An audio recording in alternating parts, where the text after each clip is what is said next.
Alhamdulillahilladzi arsala rasulahu bil huda sayyidina wa maulana Muhammadinil Mustafa wa ala alihi wa ashabihi ahli sidqi wal wafa. Asyhadu an la ilaha illallah wahdahu la syarikalah wa asyhadu anna sayyidana wa nabiyyana wa maulana Muhammadan abduhu wa rasuluhu la nabiyya ba'dah. Allahumma salli wa sallim wa barik ala sayyidina wa maulana Muhammadin Allahumma salli alaihi wa ala alihi wa sahbihi ajma'in. Amma ba'd.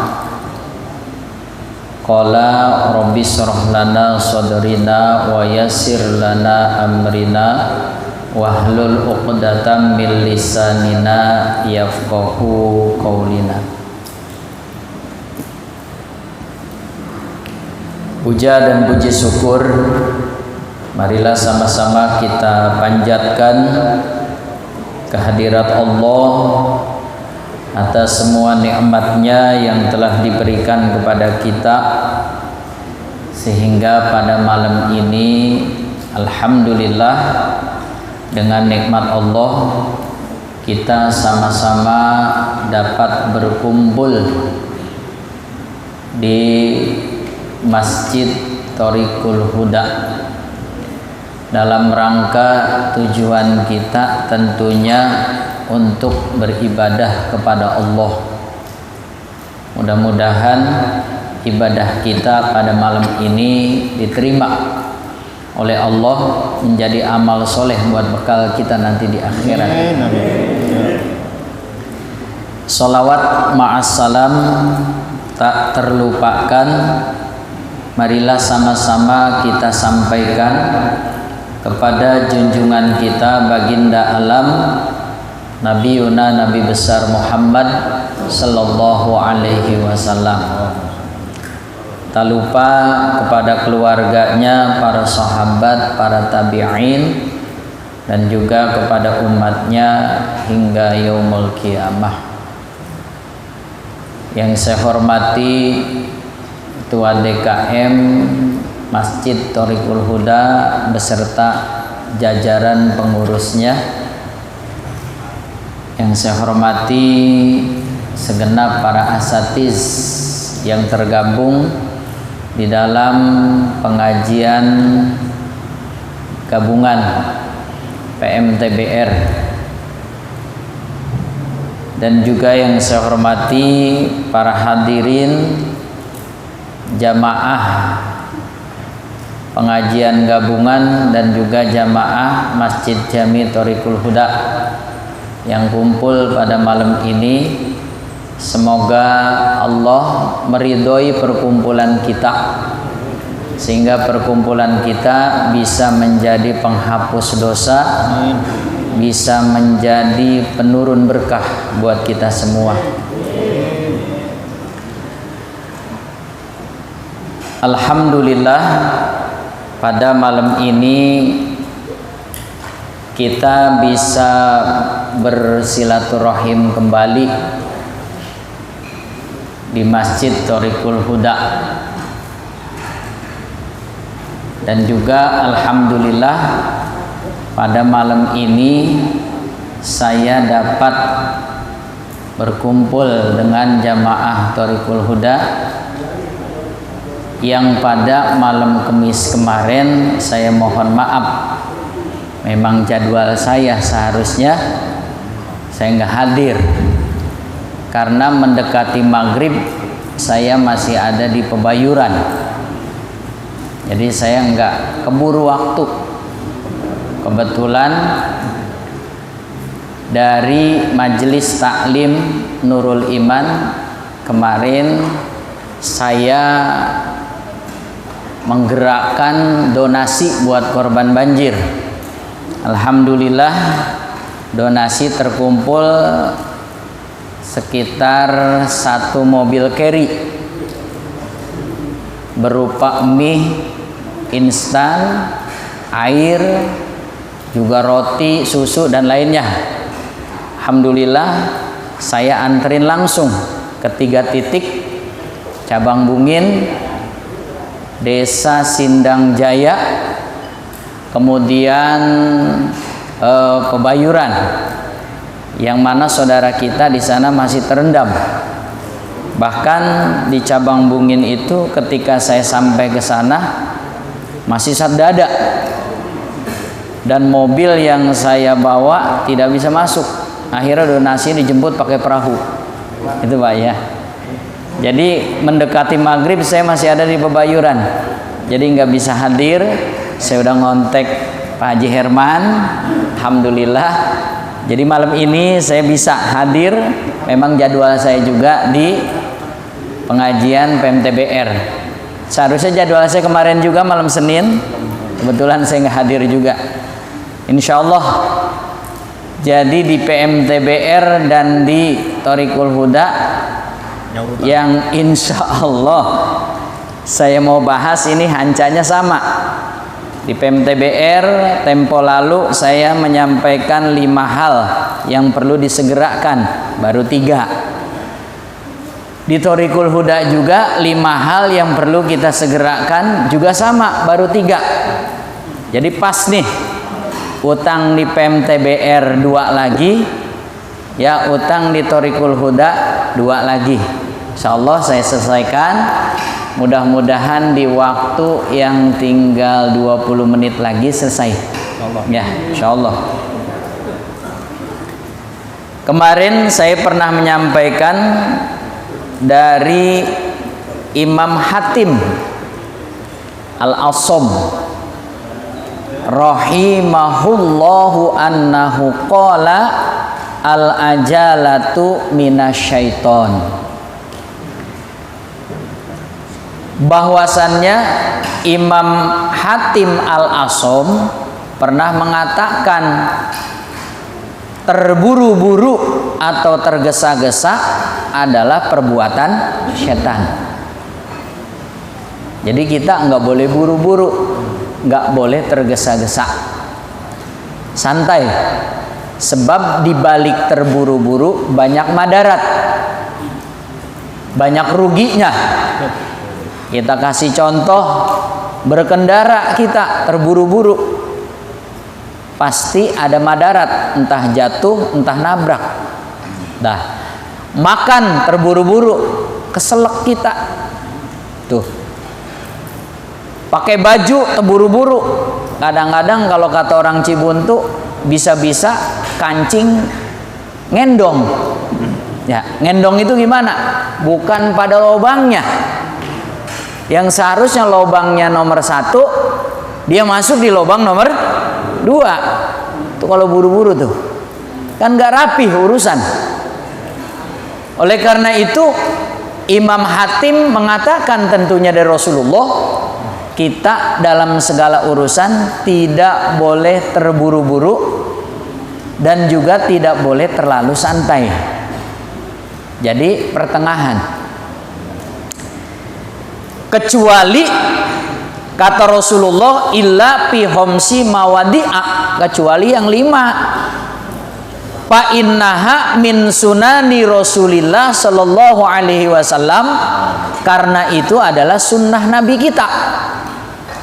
Kalau tadi terburu-buru perbuatan setan, tidak boleh kita ikutin.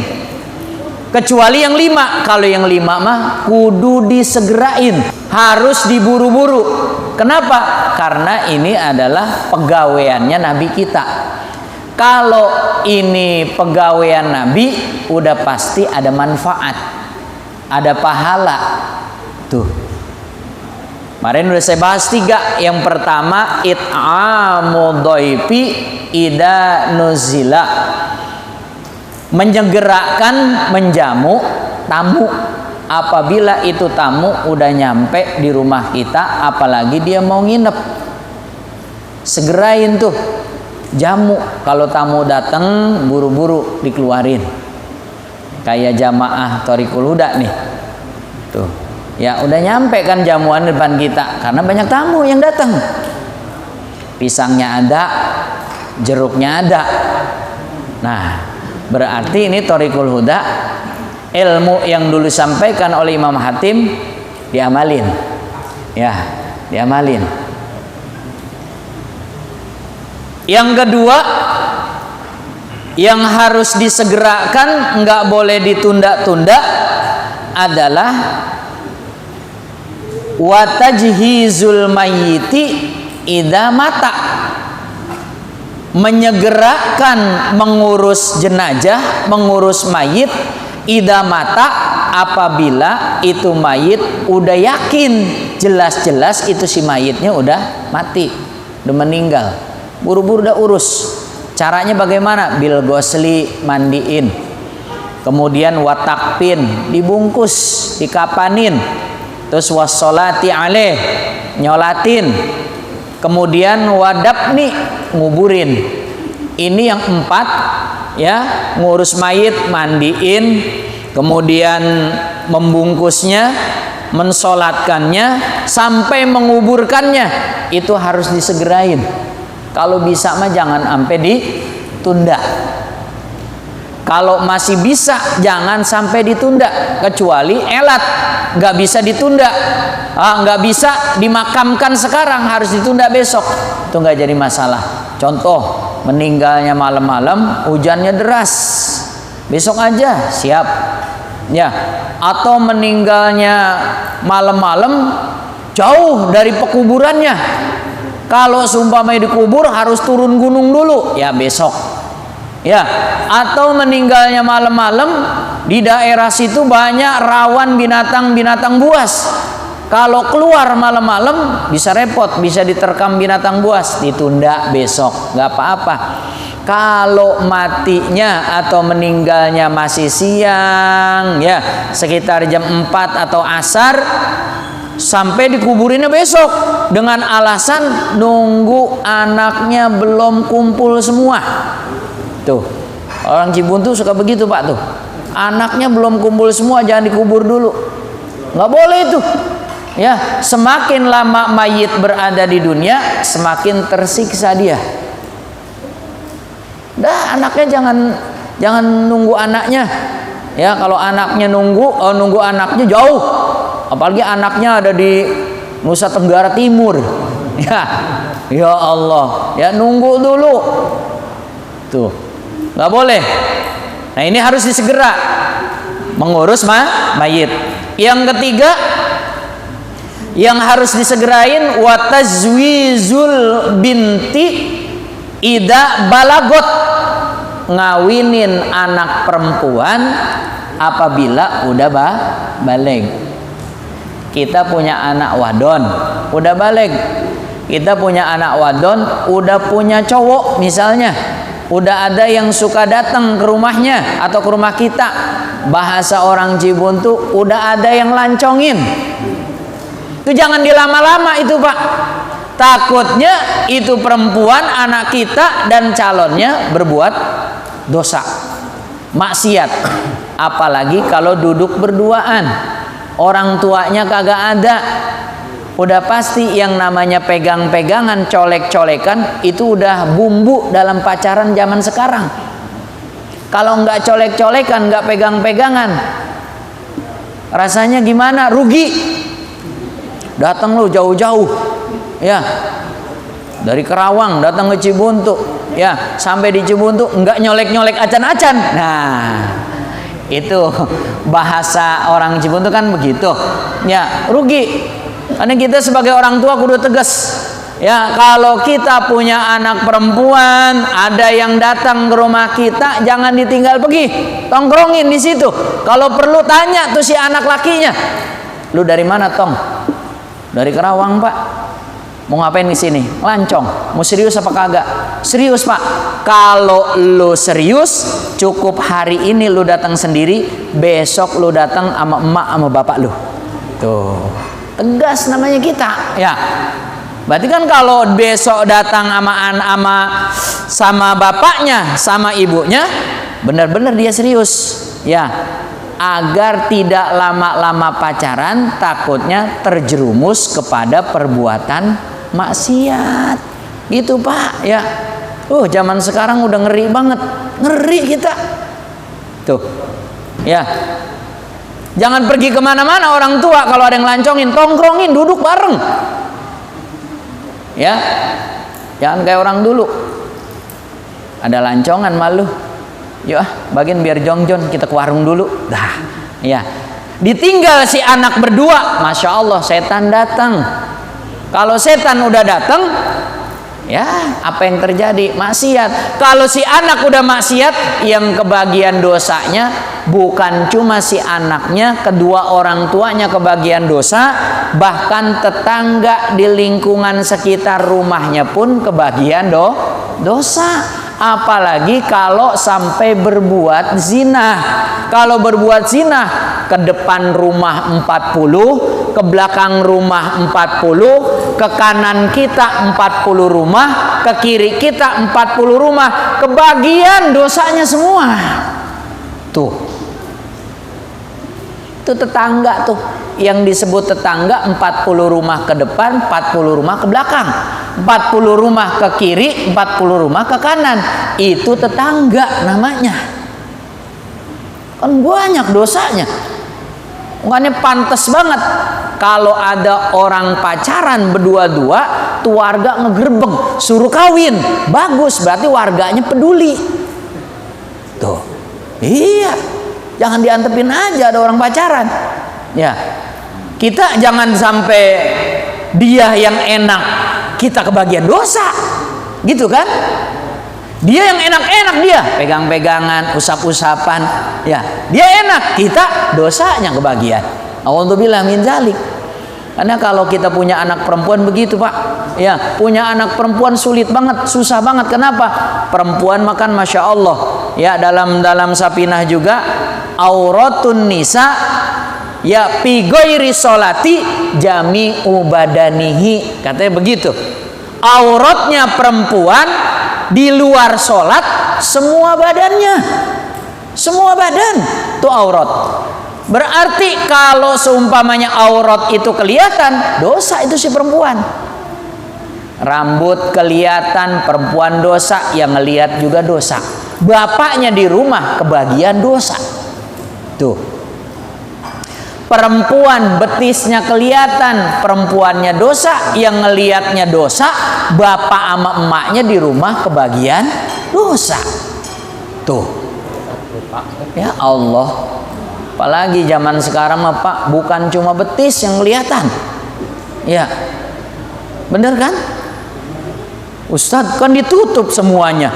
Atas pakai kaos nyepret, bawah pakai celana nyepret. Tuh. Ya. Bagaimana kita mau memalingkan wajah kita kalau ngelihat yang nyepret-nyepret? Bener nggak Pak? Ya. Udah dia dosa, ngedosain orang lain. Tuh. Kata Nabi, memakai pakaian tapi lekak-lekuk tubuhnya kelihatan, sama aja telanjang.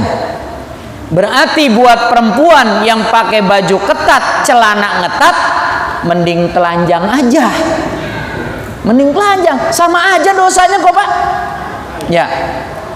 Tuh. Buat orang laki, nih buat kita nih, kaum Adam, orang laki, masih mending ngelihat yang telanjang daripada yang ngetat-ngetat, bener nggak? Puas kita, dosanya sama, begitu kan? Kata Nabi kan begitu. Memakai baju tapi pakaiannya apa, lekak-lekuk tubuhnya terlihat, sama aja telanjang. Daripada pakai baju, lebih baik telanjang dah sekalian. Karena perempuan susah kita. Karena Rasulullah, bila mana kalian punya anak perempuan udah balik, udah ada yang lancongin, dah buru-buru dah kawinin. Jangan ditunda-tunda, jangan dilama-lama. Kenapa? Semakin lama dia berpacaran, semakin lama dia mengumbar auratnya, semakin banyak dosa yang diterima oleh kedua orang tuanya. Tuh. Kalau anak kita udah kawin, beres, tanggung jawab kita bebas.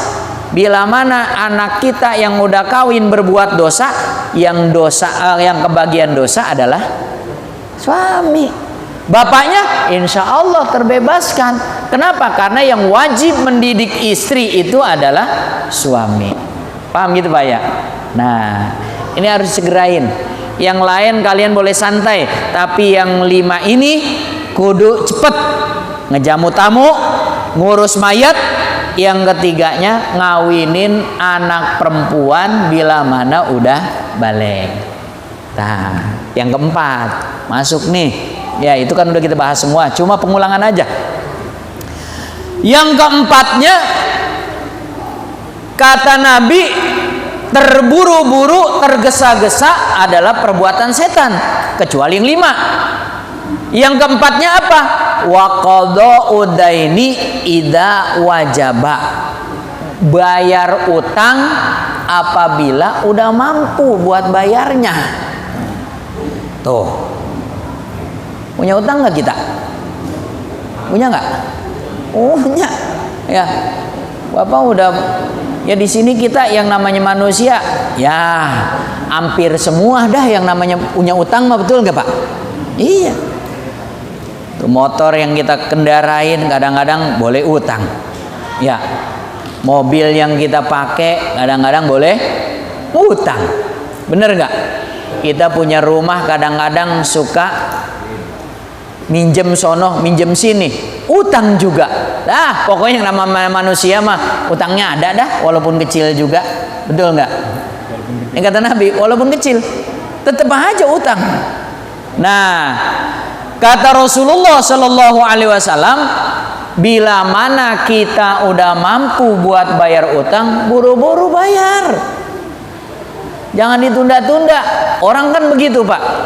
Ini yang sering saya alami, ini saya juga ngalamin sendiri. Minjemnya enak, bayarnya yang kagak enak, bener nggak? Ya Allah tuh. Ya, ini manusiawi.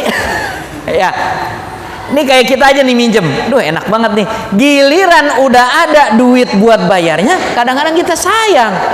Ya Allah, ini duit segempok nih. Ya. Kalau dibelanjain ini Masya Allah, bisa buat beli lemari, bisa buat beli ini, beli itu. Ini harus bayar utang. Bayar, kewajiban kita. Kalau nggak mau bayar, ngapain lu utang? Gitu ya, bener nggak? Tuh, bayar utang. Ya, kadang-kadang mau utang mohon-mohon. Ya Allah Mang, tolongin apa saya Mang. Ya, paling 2 hari saya bayar. Ya. Pokoknya nanti kalau ada rezeki saya kasih bonusnya dah. Bahkan sampai begitu kita, ya ayo dikerihit terus. Udah dapet sehari 2 hari udah waktunya belum juga nyampe. Kali besok udah 3 hari lebih sehari belum juga nyampe. Ya datang ditagih kagak ada di rumah. Besok ditagih lagi berantem kita. Bener nggak? Kadang-kadang tidak sedikit kita dengar di berita orang membunuh cuma gara-gara utang. Bener nggak? Tuh, ya begitu Pak. Hati-hati dah. Yang namanya utang. Karena Rasulullah Shallallahu Alaihi Wasallam, kalau kalian memang sudah punya uang, udah punya rezeki buat bayar utang, jangan pernah ditunda. Ya, satu keterangan menerangkan begini Pak. Orang yang udah punya uang untuk bayar hutang, udah mampu nih. Arti di sini mampu, buat ini udah ada, buat ini udah cukup. Ini duit udah memang bener harus udah bayar utang, tapi ditahan-tahan. Awas, setiap hembusan napas yang kita keluarkan dan setiap napas yang masuk ke dalam hidung kita, keluar dan masuknya dihitung maksiat sama Allah. Tuh. Kalau kita nundanya 2 hari, coba bayangkan berapa kali kita ngeluarin napas, berapa kali kita nyedot napas. Itu dihitung maksiat itu sama Allah. Coba, ya. Apalagi nundanya sebulan, Masya Allah. Setahun, apalagi kelupaan. Nah, yang begini nih, ya, kelupaan. Ini yang repot nih, yang kelupaan nih. Ya Allah. Setiap napas yang kau hirup dan setiap napas yang kau keluarin itu dihitungnya maksiat. Bila mana kalian udah punya duit, udah punya rejeki, tapi tidak buru-buru, tidak segera bayar utang. Naudzubillah min dzalik. Bahkan kata Rasulullah, setiap kau melangkah kemanapun kau berjalan, setiap satu langkahnya pun dihitung dosa dan maksiat. Udah napas kita dihitung maksiat, ya, langkah kita pun dihitung maksiat. Naudzubillah Pak ya. Ini hati-hati dah, hati-hati ya. Ini kan banyak nih yang terjadi kalangan masyarakat kita, minjemnya enak, bayarnya susah. Ya, minjemnya gampang, bayarnya ribet. Nah ini, padahal udah ada dia, udah mampu dia, masya Allah. Tuh, ya. Ya, begini Pak nih, saya ada satu kisah nih, cerita. Ya, ada orang punya kebun nih di situ. Ini orang kita ini cerita sama saya. Bagaimana itu Ustaz hukumnya? Dia nanya. Masalah apa Mang? Dulu itu kebun lagi masih milik dia ngegadain rambutan 2 pohon. Jadi pohon rambutan ini gade. Kan kalau orang dulu begitu Pak ya. Yang digade itu bukan motor, bukan emas. Zaman dulu mah ya, yang digade pohon capi, pohon sentul digade itu. Pohon duren tuh. Ya, bahkan pohon rambutan yang sering digade itu. Digadein 2 pohon. Ya. Kemudian enggak ditebus-tebus sampai itu kebun dijual tuh sama saya punya tetangga. Belum juga ditebus. Ya. Dan yang paling parahnya lagi, itu yang punya kebunnya kagak ngomong kalau itu pohon rambutan 2 udah digade sama dia, belum ditebus. Masya Allah. Ya, singkat cerita, musim rambutan tiba. Tuh orang yang beli kebunnya merasa memang kebun dia, milik dia, hak dia. Dipetiklah itu rambutan yang 2 pohon yang digade. Lah ada yang ngoncong Pak. Tuh coba, ngerti dioncong? Ya, samperin, Bang, lah ini rambutan saya, kenapa dipetikin? Lah ini kebun gua. Tuh coba Pak, bingung nggak kita? Ya, ini kebun udah dibeli Pak sama saya. Berarti setiap yang ada di kebun ini, mau capi kek, mau ninjo kek, mau rambutan, milik saya karena ini kebun udah dibeli sama saya. Tuh. Oh nggak bisa Pak, ini rambutan milik saya. Kenapa emang? Dulu orang yang ngegade ke saya sampai sekarang belum ditebusin. Nah, bingung Pak kita. Mau ngomong gimana coba? Ya, pemiliknya mau metik, nggak bisa karena itu rambutan masih digade belum ditebus. Kemudian yang gade pun metiknya malu, ya karena kebunnya udah dijual. Bagaimana itu hukumnya Ustaz? Bagaimana saya ngukumin? Ribet ya, ribet ya. Itu mulai islah aja, udah islah ya, kedua belah pihak samperin dah, kumpul sama yang punya. Tuh ya, yang punya kebun berhak Pak, karena milik dia. Setiap yang ada di kebunnya milik dia. Tuh. Yang menggade pun berhak, karena emang itu gadean dia. Nah ini repot Pak nih, hukum-hukum kayak begini harus diislahin ya, antara si penggadai, si pemilik kebun lama dan si pemilik kebun yang baru. Bagaimana tuh caranya? Ya, tuh Pak. Singkat cerita, nanya-nanya emang digadainya berapa duit Pak? 900.000 2 pohon. Tuh.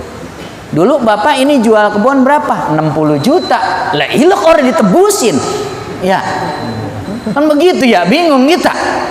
Dapat duit 60 juta, tapi buat nebusin pohon rambutan 900.000 kagak ketebus. Bingung. Ya, tuh coba. Gadean utang juga termasuknya.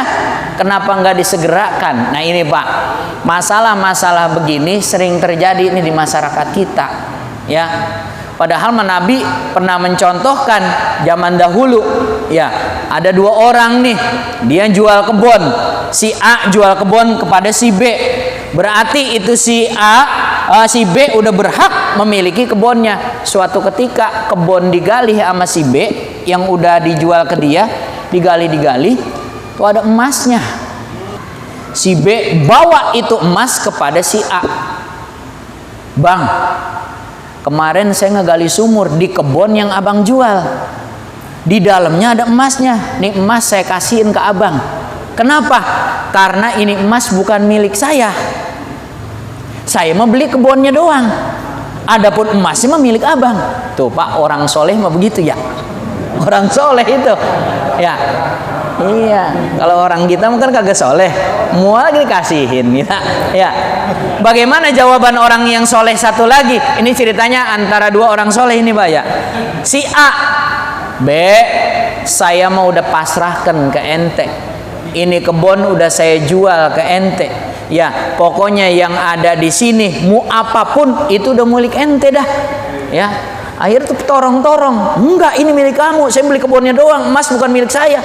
Lah saya udah jual semuanya, udah ini emas milik kamu. Dorong-dorong itu Pak, itu orang soleh tuh. Akhirnya bagaimana? Dulu pernah saya ceritakan, ya. Akhirnya, lu punya anak nggak? Punya, perempuan? Iya, gue punya anak laki. Udah besanan dah, emas kita bagi dua. Tuh, cakep tuh orang soleh Pak. Ya, orang soleh begitu. Ya, beda sama orang yang nggak soleh, ya. Iya, mau soleh kan begitu, ya. Kalau yang nggak soleh kan pernah ada cerita juga. Dulu pernah saya sampaikan. 3 orang sahabat kental bener, sehidup semati dah udah. Dia nggak bakal mau menyakiti antara satu dengan yang lainnya. Suatu ketika dia berjalan menemukan emas, nemuin emas nih, ya. Setelahnya itu ada harta, pikiran udah mulai jelek.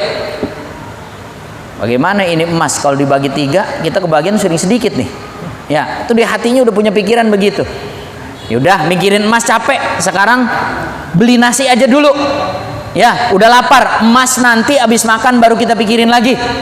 Tuh, sekarang ini kamu A beli nasi, saya si B dan si C jagain emas. Tuh, karena pikirannya emang udah jelek semua. Tatkala si A pergi beli nasi, si B dan si C punya siasat. Kalau emas dibagi 3 dapat dikit kita. Bagaimana kalau kita bagi 2? Emang bisa? Bagaimana caranya? Nanti pas si B datang, si A datang, langsung kita gedik palanya. Ya. Pakai balok atau pakai batu. Nah, dia mati, kita dapat emas berdua. Ternyata si A udah punya rencana lain. Emas kalau dibagi 3 dapat dikit. Bagaimana kalau ini nasi saya kasih racun? Tuh. Ya. Yang 2. Nanti kalau dimakan matilah dia berdua. Emas milik saya sendiri. Tuh, begitu Pak ya. Akhirnya si B pulang, si A pulang. Yang 2 udah punya rencana, dipukul lah, mati si A. Si B, ya, teman kita udah mati. Sebelum emas ini kita bagi 2, yuk kita makan dulu. Tuh, akhirnya makan si B dan si C. Nggak tahu makanannya atau nasinya udah dikasih racun. Akhirnya si A, B, C mati semua. Emas nggak ada yang ngambil. Duh, ini cerita Pak. Ya, cerita. Jadi intinya kalau ada masalah kayak begitu, islah aja udah dah. Ya, ini utang. Kembali kepada utang. Jadi yang namanya utang sekecil apapun kudu dibayar. Sebab dimanapun kita temukan orang meninggal dunia, apa yang diikrarkan pertama? Utang. Minta maaf. Yang kedua, kalau ini mayit punya utang, mohon diikhlaskan. Kalau yang memang utangnya gede, ya si mayit udah dibebaskan. Jadi ada saudaranya atau keluarganya yang menanggung. Silakan datang ke keluarganya. Kan suka begitu Pak ya. Itulah saking bahayanya utang. Kata Rasulullah Shallallahu Alaihi Wasallam, tidak bakal masuk surga orang yang meninggal bawa utang walaupun matinya dalam keadaan syahid. Tuh. Walaupun matinya dalam keadaan syahid, tidak bakal masuk surga kalau dia pulang meninggalnya membawa utang. Karena utang kudu diberesin dulu sebelum kita mati. ya. Ini bapak-bapak ya, saya mesen nih, udah pada tua, wasiatin sama anak kalau punya utang. Ya, tanah jangan dibagi semua ke anak, sisain buat orang tua. Ya, nanti itu tanahnya, warisannya dijual. Beresin dulu utangnya, beres utang udah beres, baru dah itu warisannya dibagi-bagi kepada anak-anak kita. Jangan sampai warisan udah dibagi, ternyata orang tua punya utang. Kalau udah dibagi-bagi mah betorong-torong, Pak. Lalu apa pendapatnya gedean? Lu atuh, ya, kan lu rumah ongko, kontrakan ongko. Enggak, no, yang dapat sawahnya legaan tuh begitu. Akhirnya kagak dibayar utang orang tuanya. Nah, naudzubillah ya. Itu yang keempat, yang wajib disegerain adalah bayar utang. Yang kelima, kata Imam Hatim, kita nggak boleh buru-buru kecuali yang lima. Yang kelimanya apa? Yang kelimanya wa taubatu minadzambi ida faroto, bertobat sebelum kita mati. Ya, setiap kali kita melakukan dosa terus bertobat. Dosa tobat, dosa tobat. Tobat jangan kudu nungguin tua, tobat jangan kudu nungguin berbuat dosa besar. Taubat jangan dikumpulin dulu dosanya. Taubat setiap kali kita melakukan salah, setiap kali kita melakukan dosa, langsung kita bertobat. Caranya sesali perbuatan yang kita lakukan, tangisi di malam hari, kita minta ampun kepada Allah. Insya Allah besok kita udah bersih. Kalau toh besok kita berbuat dosa lagi, nggak terlalu banyak, malam kita taubat lagi. Begitu dan begitu, insya Allah kita meninggalnya kagak bawa dosa. Paham gitu Pak ya? Udah segitu gitu, udah lewat Isya. Ya, udah. Jadi selesai nih utang saya. Thoriqul Huda 2 lagi udah selesai. Di PMTBR 2 lagi juga udah selesai. Jadi 5 hal yang perlu kita segerakan, nggak boleh ditunda. Saya ulangi, yang pertama ngejamu tamu. Kalau tamu udah datang, buru-buru sediain kalau ada. Yang kedua, ngurus mayit. Mau mandiinnya, mau ngafaninnya, ya mau nyolatinnya, mau nguburinnya. Yang ketiganya, ngawinin anak perempuan kalau udah balik. Yang keempat, segera bayar utang kalau udah mampu. Yang kelima, segera bertobat sebelum kita meninggal dunia. Ya, mudah-mudahan walaupun singkat, ilmu yang malam ini saya sampaikan ada manfaatnya buat kita, ya. Terutama kita yang mengalami 5 hal ini, ya, segera ya kerjakan, amalkan.